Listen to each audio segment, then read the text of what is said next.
আপনি কি কখনো গভীর রাতে আকাশের দিকে তাকিয়ে এক অদ্ভুত শূন্যতা অনুভব করেছেন? বুকের ভেতর এমন এক হাহাকার, যেন আপনি কোনো এক অমূল্য রত্ন হারিয়ে ফেলেছেন, কিন্তু মনে করতে পারছেন না সেটা কি। এই যে আমাদের অতৃপ্তি, এই যে পৃথিবীর এত সুখের মাঝেও মনে হয় এখানে আমার থাকার কথা ছিল না, আমার আসল বাড়ি অন্য কোথাও, এই অনুভূতির উৎস কি?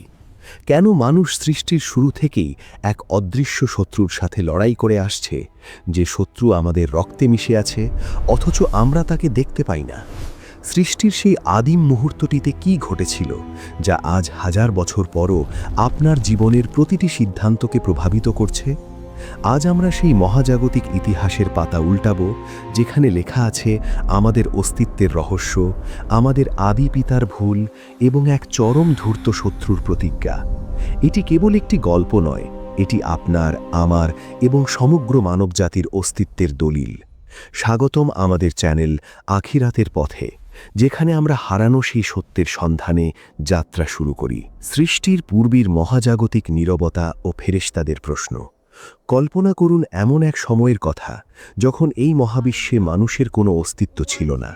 পৃথিবী ছিল, আকাশ ছিল, কিন্তু সেখানে রাজত্ব করত জিন জাতি এবং ফেরেশতারা।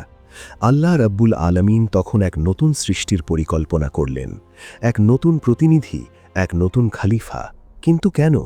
ফেরেশতারা, যারা সর্বক্ষণ আল্লাহর তাসবিহ পাঠে মগ্ন, তারা বিনীতভাবে প্রশ্ন করেছিল, হে আমাদের রব, আপনি কি এমন কাউকে সৃষ্টি করবেন যে পৃথিবীতে দাঙ্গা হাঙ্গামা সৃষ্টি করবে এবং রক্তপাত ঘটাবে? অথচ আমরাই তো আপনার প্রশংসা ও পবিত্রতা বর্ণনায় রত আছি। ফেরেশতাদের এই প্রশ্নটি ছিল অত্যন্ত যৌক্তিক। তারা জিন জাতির ইতিহাস জানত, তারা দেখেছিল ক্ষমতা পেলে সৃষ্টি কতটা হিংস্র হতে পারে। কিন্তু আল্লাহ এমন কিছু জানতেন যা মহাবিশ্বের আর কেউ জানত না। তিনি শান্ত ও গম্ভীর স্বরে উত্তর দিলেন, আমি যা জানি তোমরা তা জানো না। এই একটি বাক্যেই লুকিয়েছিল মানব সৃষ্টির সমস্ত রহস্য। আল্লাহ চেয়েছিলেন এমন এক সৃষ্টি যার ভেতর থাকবে প্রবৃত্তি, কিন্তু সে তার প্রবৃত্তিকে দমন করে আল্লাহর প্রেমে সেজদাবনত হবে। ফেরেশতাদের মতো যাদের কোনো প্রবৃত্তি নেই, তাদের আনুগত্য একরকম, কিন্তু যার গুনাহ করার ক্ষমতা আছে অথচ সে গুনাহ ত্যাগ করে, তার মর্যাদা আসমানে অন্যরকম।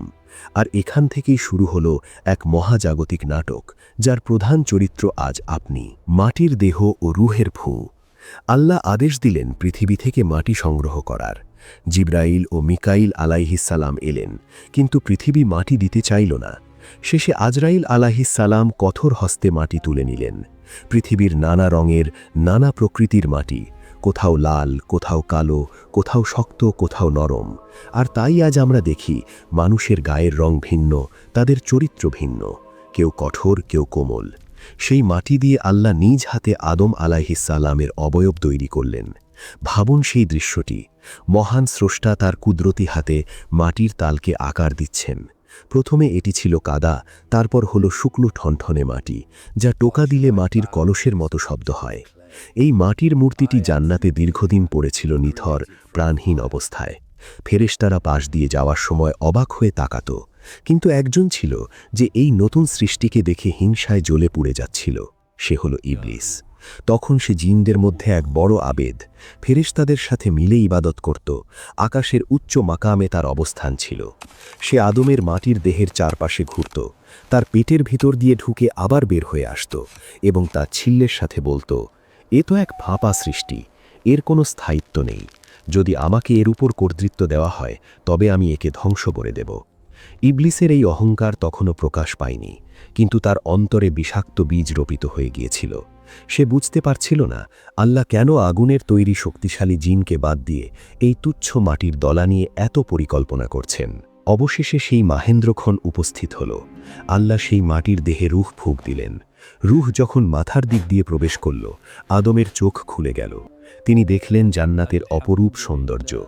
রূহ নাকে পৌঁছতেই তিনি হাঁচি দিলেন এবং ফেরেশতাদের শিখিয়ে দেওয়া বাক্যে বললেন, আলহামদুলিল্লাহ।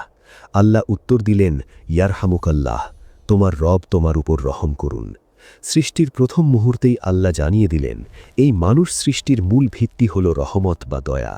রূহ পুরো শরীরে ছড়িয়ে পড়ল, মাটির মানুষটি জীবন্ত হয়ে উঠল। আল্লাহ আদমকে এমন এক জ্ঞান দান করলেন যা ফেরেশতাদেরও ছিল না। তিনি তাকে সব জিনিসের নাম শিখিয়ে দিলেন। তারপর ফেরেশতাদের সামনে পরীক্ষা নেওয়া হলো। ফেরেশতারা বিনয়ের সাথে তাদের অজ্ঞতা স্বীকার করল, কিন্তু আদম সব বলে দিলেন। এই ঘটনার মাধ্যমে আল্লাহ প্রমাণ করলেন জ্ঞান ও প্রজ্ঞায় মানুষ শ্রেষ্ঠ। কিন্তু আসল পরীক্ষাটি তখনও বাকি ছিল, যেই পরীক্ষাটি মহাবিশ্বের ইতিহাসকে দুই ভাগে ভাগ করে দিল: সিজদার আদেশ ও ইবলিসের পতন। আল্লাহর দরবারে এক গম্ভীর পরিবেশ, সকল ফেরেশতা এবং ইবলিস উপস্থিত। আল্লাহ ঘোষণা করলেন, আমি আদমকে সৃষ্টি করেছি, তাকে সুঠাম করেছি এবং তার ভিতর আমার রূহ ফুঁকে দিয়েছি।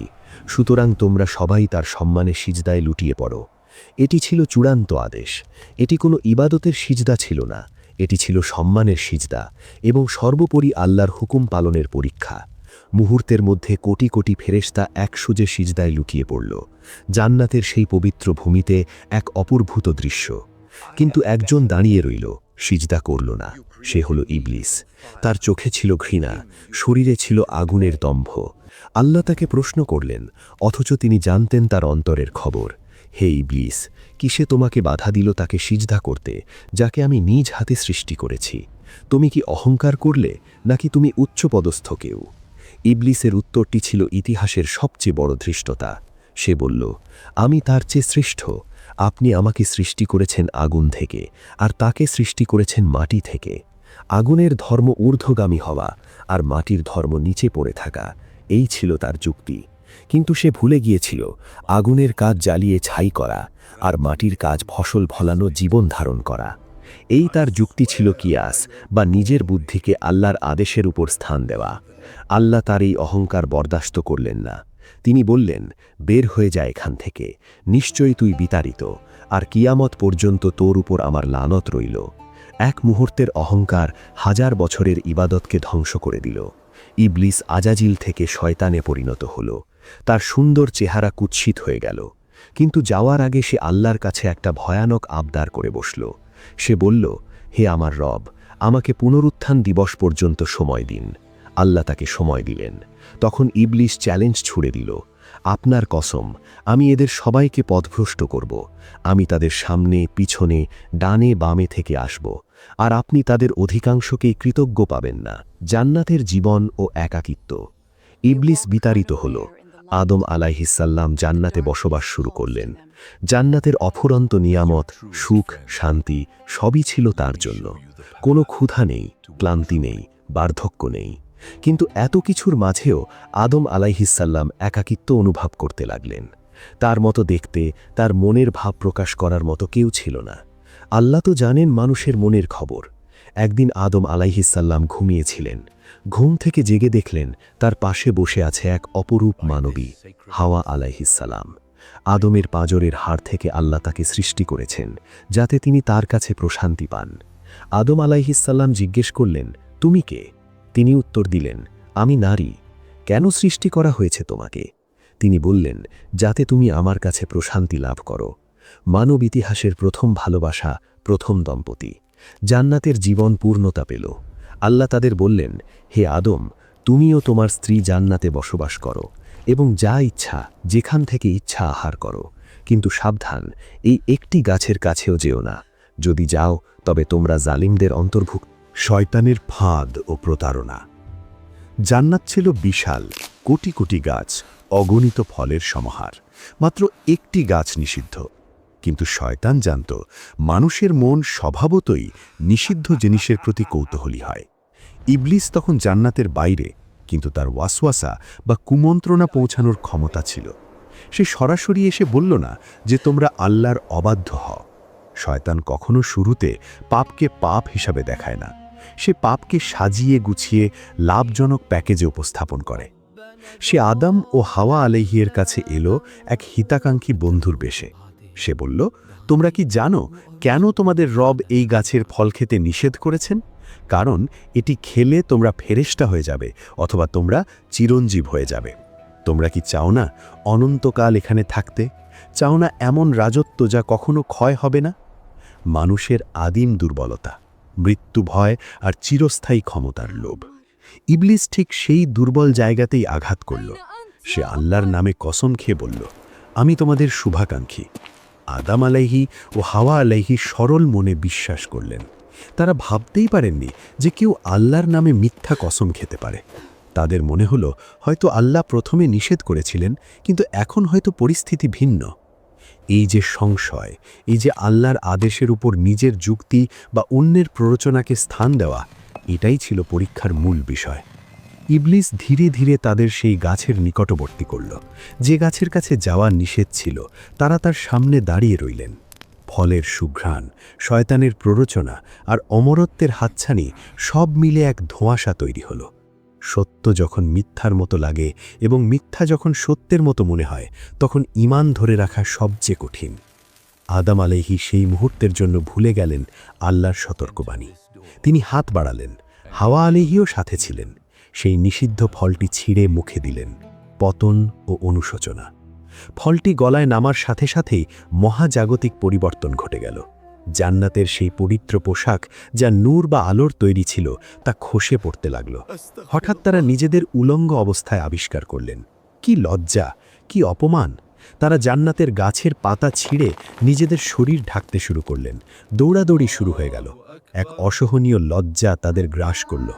এই ঘটনা আমাদের শেখায়, পোশাক কেবল ফ্যাশন নয়, এটি মানুষের মর্যাদা ও সম্ভ্রমের প্রতীক। শয়তানের প্রথম টার্গেটই ছিল মানুষের লজ্জা হরণ করা, যা আজও আধুনিক যুগে তার প্রধান অস্ত্র। আল্লাহ তখন তাদের ডাক দিলেন, আমি কি তোমাদের ওই গাছ থেকে নিষেধ করিনি? আমি কি বলিনি যে শয়তান তোমাদের প্রকাশ্য শত্রু? সেই ডাক শুনে আদম আলাইহির হৃদয় ভেঙে চুরমার হয়ে গেল। ভয়ে, লজ্জায় তারা কাঁপতে লাগলেন। এখানেই মানুষ এবং শয়তানের মধ্যে মূল পার্থক্য স্পষ্ট হয়ে ওঠে। ইবলিস পাপ করেছিল, কিন্তু সে অনুতপ্ত হয়নি। সে যুক্তি দেখিয়েছিল, দোষ চাপিয়েছিল আল্লাহর তাকদীরের উপর। বলেছিল, আপনি আমাকে পথভ্রষ্ট করেছেন। কিন্তু আদম আলাইহি কোনো অজুহাত দেখাননি। তিনি বলেননি যে শয়তান আমাকে ধোঁকা দিয়েছে। তিনি বলেননি যে আমি বুঝতে পারিনি। তিনি এবং হাওয়া চোখের পানিতে বুক ভাসিয়ে সেই ঐতিহাসিক দোয়াটি পাঠ করলেন, যা আজও আমাদের মুক্তির সনদ। রব্বানা জালামনা আনফুসানা ওয়া ইল্লাম তাগফির লানা ওয়া তারহামনা লানাকুনান্না মিনাল খাসিরিন। হে আমাদের রব, আমরা নিজেদের উপর জুলুম করেছি। যদি আপনি আমাদের ক্ষমা না করেন এবং দয়া না করেন, তাহলে আমরা ধ্বংস হয়ে যাব। পৃথিবীতে অবতরণ ও সংগ্রাম। আল্লাহ তাদের তওবা কবুল করলেন, কিন্তু ভুলের মাসুল দিতে হলো। জান্নাত থেকে তাদের পৃথিবীতে নামিয়ে দেওয়া হলো। কোথায় সেই সুখের জান্নাত, আর কোথায় এই রুক্ষ পৃথিবী? বর্ণনা মতে আদম আলাইহি ও হাওয়া আলাইহি পৃথিবীর বিভিন্ন স্থানে পতিত হলেন। দীর্ঘ বিচ্ছেদ, কান্না আর একাকিত্বের পর আরাফাতের ময়দানে তাদের পুনর্মিলন হলো। শুরু হলো জীবন সংগ্রাম, ক্ষুধা, তৃষ্ণা, রোগ, শোক আর শয়তানের নিরন্তর ধোঁকা। কিন্তু তাদের সাথে ছিল আল্লাহর হেদায়েত।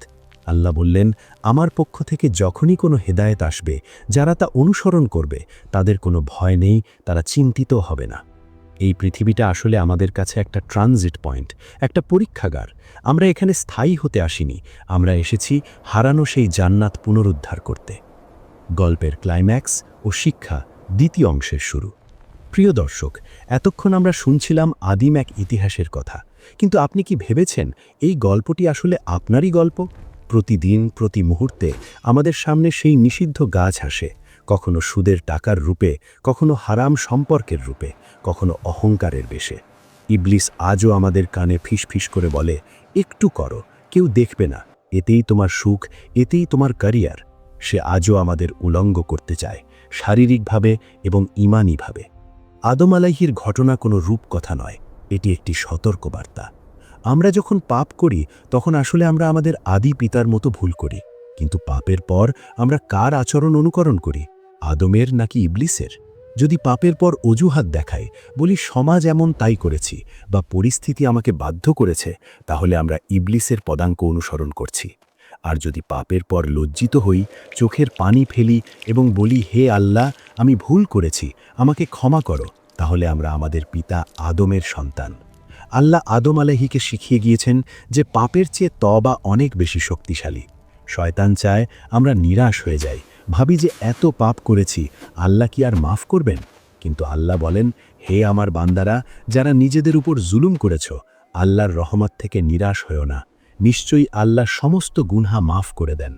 ভিডিওটি শেষ করার আগে নিজেকে একটি প্রশ্ন করুন, আমরা কি সেই জান্নাতে ফিরে যেতে চাই না, যা আমাদের বাবা মায়ের আসল বাড়ি ছিল? এই দুনিয়ার কষ্ট, এই ক্লান্তি, এই হতাশা, এসবের শেষ কোথায়? শয়তান প্রতিজ্ঞা করেছে সে আমাদের সাথে করে জাহান্নামে নিয়ে যাবে, কিন্তু আমরা কি তার সেই চ্যালেঞ্জ জিততে দেব, নাকি আমরা আল্লাহর রহমতের রশিতে শক্ত করে ধরব? মনে রাখবেন, আপনি একা নন।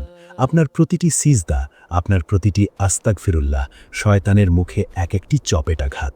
আমাদের এই চ্যানেল আখিরাতের পথ আপনাদের সেই পথের সাথী হতে চায়। যদি এই ভিডিওটি আপনার হৃদয়ে সামান্যতম নাড়া দিয়ে থাকে, তাহলে আজই, এখনই আল্লাহর কাছে তওবা করুন। কে জানে, হয়তো এটাই আপনার জীবনের মোড় ঘোরানোর মুহূর্ত। মহান আল্লাহ আমাদের সবাইকে শয়তানের ধোঁকা থেকে হেফাজত করুন এবং আমাদের হারানো জান্নাতে ফিরে যাওয়ার তৌফিক দান করুন। আমিন। দেখা হবে পরবর্তী ভিডিওতে নতুন কোনো ইসলামিক গল্পের সাথে। ততক্ষণ পর্যন্ত নিজের ঈমানের যত্ন নিন, কারণ কবরের অন্ধকারে ঈমানই হবে আপনার একমাত্র আলো। আসসালামু আলাইকুম ওয়া রাহমাতুল্লাহ। আখিরাতের পথ, সত্যের সন্ধানে জান্নাতের পথে।